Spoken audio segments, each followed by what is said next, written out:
Isak tangis pecah saat jenazah Prakah Rahman Tomilawa tiba di rumah duka.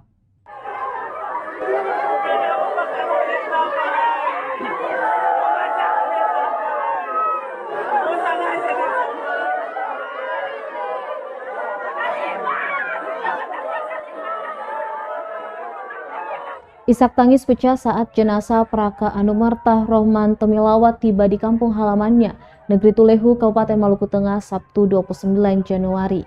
Keluarga dan kerabat yang berada di rumah tak bisa menahan kesedihan, termasuk hampir seluruh masyarakat Negeri Tulehu, beserta anggota TNI juga turut menunggu kedatangan jenazah di rumah duka. Tangis semakin pecah setelah rombongan keluarga pengantar tiba di rumah duka. Jenazah Prakah Tomilawa diberangkatkan menuju Ambon via Makassar pada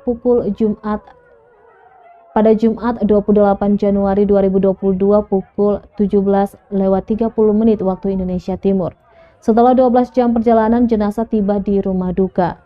Jenazah Prakah Tomilawa rencananya akan dimakamkan di TPU Dusun Pahlawan Desa Tulehu pada pukul 1 siang tadi. Upacara pemakaman dipimpin langsung Pangdam 16 Patimura, Richard Tampu Bolon. Prakah Anumerta Rahman Tomilawa, anggota Satgas Pamtas Mobil Yonif R408 SBH yang gugur saat penyerangan KKB di Distrik Gome, Kabupaten Puncak, Papua.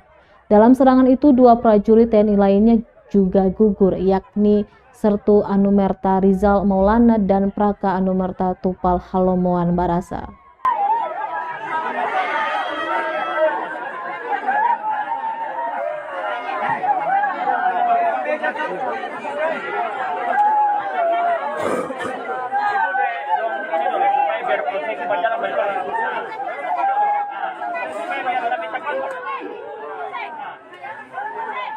Terima kasih sudah nonton. Jangan lupa like, subscribe, dan share ya.